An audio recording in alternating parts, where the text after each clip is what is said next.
At noon, on May 6, 1942, a bugler standing outside the entrance to a tunnel carved into a coral hill in Manila Bay played taps. 2 American officers lowered the flag that had been flying over the island for the entire siege, cut a small piece off as a keepsake, and burned the rest so it would never fall into Japanese hands. In its place, they raised a bedsheet. That moment ended one of the longest, most desperate sieges any American force fought in the entire Second World War. 5 months of starvation, disease, and unrelenting bombardment on a 2-mile-long island that came to be known, only half-jokingly, as the Rock. This is the story of Corregidor, and the general who held it long after any reasonable hope of victory had disappeared. Corregidor sits at the mouth of Manila Bay in the Philippines, a fortified island built specifically to guard the approach to Manila with heavy coastal artillery. Part of a ring of harbor defenses constructed decades earlier, when American planners imagined this stretch of water needing protection from battleships, not from an enemy who would eventually come at it from the land side entirely. When the Philippines fell under Japanese attack in the days after Pearl Harbor, it became something its designers never fully intended, the last stronghold of American and Filipino resistance in the entire archipelago. General Douglas MacArthur withdrew his headquarters there in December 1941, then was ordered by President Roosevelt to leave for Australia in March 1942, promising the famous line that he would return. Command of everything left behind, the starving troops on the Bataan Peninsula, the fortress on Corregidor, and the scattered forces still resisting across the rest of the Philippines, fell to Lieutenant General Jonathan Wainwright. Wainwright was offered the same chance to escape that MacArthur had taken. He turned it down. "I have been with my men from the start," he reportedly told his staff, "and if captured, I will share their lot." It was a decision that would define the rest of his war, and one that stood in sharp, silent contrast to the choice his own superior had already made. By April 1942, the situation on Bataan had become unsustainable. American and Filipino troops there had been fighting for months on quarter rations, weakened by malaria and dysentery, running desperately short of quinine and other basic medicine, facing a renewed Japanese offensive with fresh troops, tanks, and artillery they had no real way to counter. When the Japanese resumed their offensive on April 3rd with fresh troops and heavy artillery support, the defenders on Bataan, many of them so weakened by starvation and disease that they could no longer effectively fight, had nothing left to answer with. From his headquarters in Australia, MacArthur radioed orders for a general counterattack, seemingly unaware of just how physically broken his abandoned troops had become. The commander on the ground, Major General Edward King, chose to ignore that order entirely. On April 9th, the commander on Bataan made the decision to surrender his forces rather than see them annihilated in a counterattack he knew they could never carry out. A decision he made without informing Wainwright in advance, because he knew Wainwright, bound by MacArthur's standing no-surrender order, could never authorize it himself. What followed was the Bataan Death March. Somewhere between 60 and 80,000 exhausted, starving prisoners forced on an 80-mile march to a prison camp under conditions of brutality and neglect that killed thousands before they ever reached it. Roughly 2,000 more soldiers escaped the surrender entirely, swimming or paddling makeshift rafts across the channel to Corregidor under Japanese artillery fire. Many drowned or were killed in the water before reaching the island the survivors would soon call the Rock. That left Corregidor alone. Roughly 11 to 13,000 defenders, American and Filipino soldiers, Marines, sailors, and more than 1,000 patients and medical staff, were now the last organized resistance in the Philippines, and the full weight of the Japanese army fell on them. In the days before Bataan's fall, anticipating exactly this outcome, the garrison had worked to prepare as best it could, filling empty powder cans with water at beach defense positions, digging new wells near the tunnel entrance, stocking every reservoir they had access to. None of it would prove to be nearly enough. As if the war itself weren't punishment enough, an earthquake struck the island in the early hours of April 9th, shaking the Malinta Tunnel so violently that men inside later described it as feeling like the whole hill had come alive around them.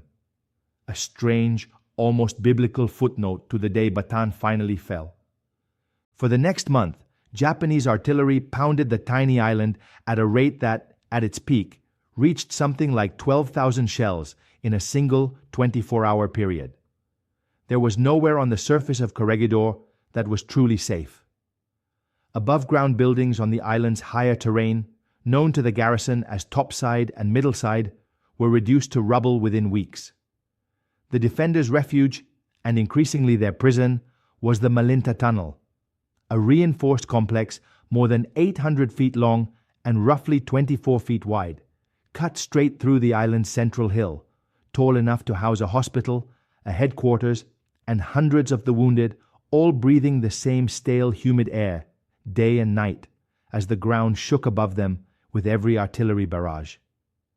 Even deep inside the tunnel, the constant concussion of nearby hits threatened the generators, and water pumps the entire underground complex depended on to function, meaning the men and women sheltering there were never entirely safe, even in what was supposed to be their strongest position. Inside that tunnel, American Army and Navy nurses continued treating a stream of wounded that never stopped, working in conditions that got worse by the week as food, medicine, and clean water all ran progressively short. Some Marines who never left the tunnel's relative safety earned a grim nickname from their fellow defenders, tunnel rats, and the men who did keep manning the beach defenses under constant bombardment watched their own morale erode along with the island's above-ground buildings. That sense of isolation and abandonment found its way into the defenders' own dark humor.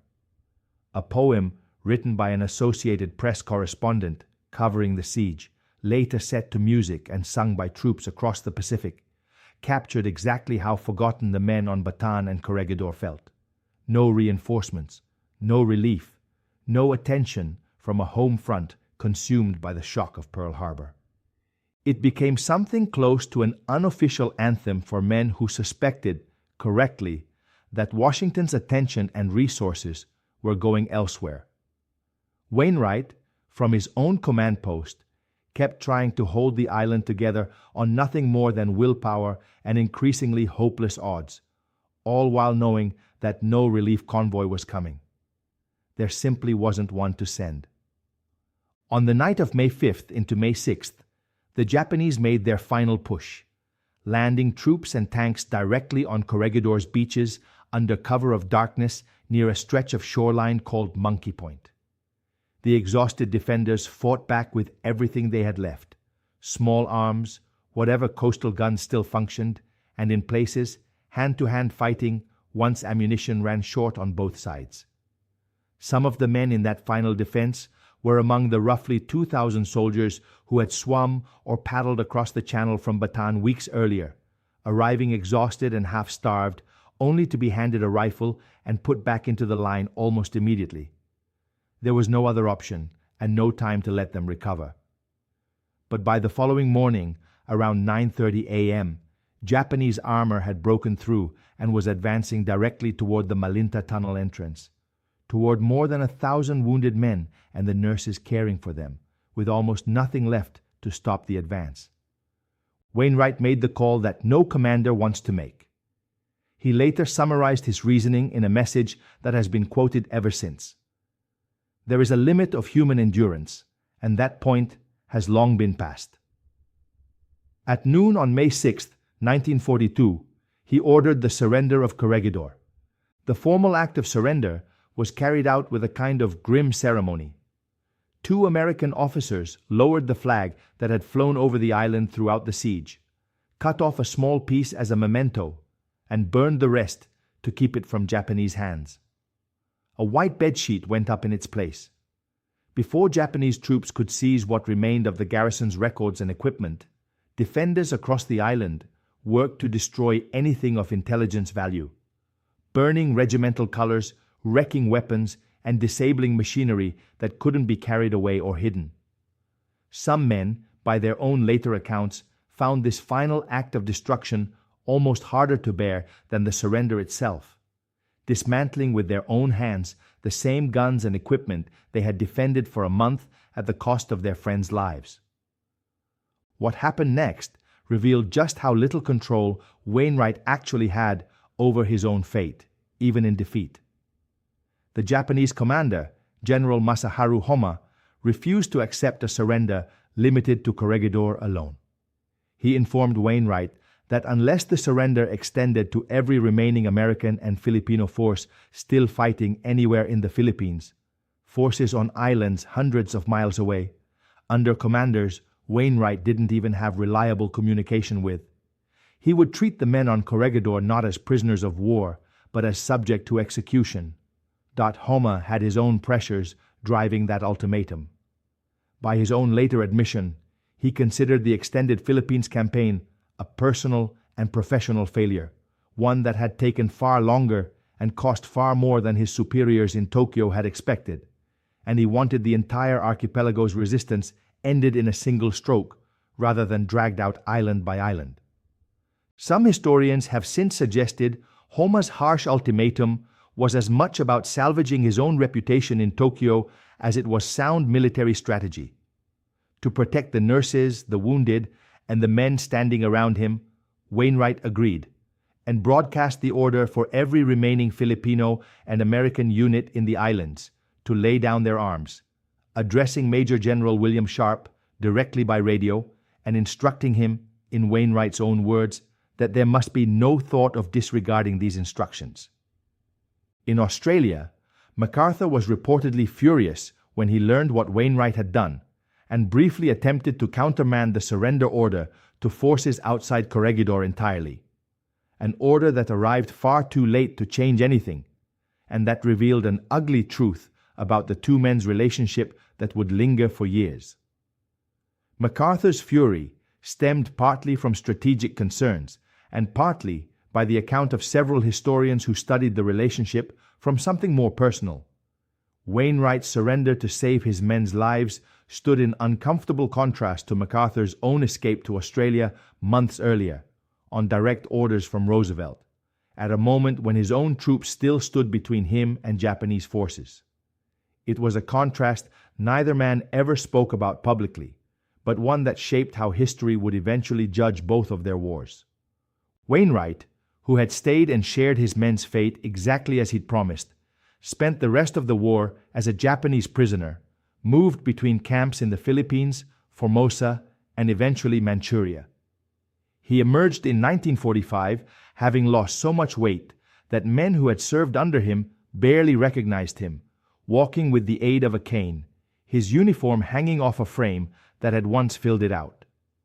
And in one of the war's quieter injustices, it was widely understood at the time that MacArthur had opposed recommending Wainwright for the Medal of Honor, a recommendation that eventually succeeded anyway, awarded to Wainwright not for a victory, but for exactly what he had done, staying with his men until there was nothing left to do but surrender to save their lives.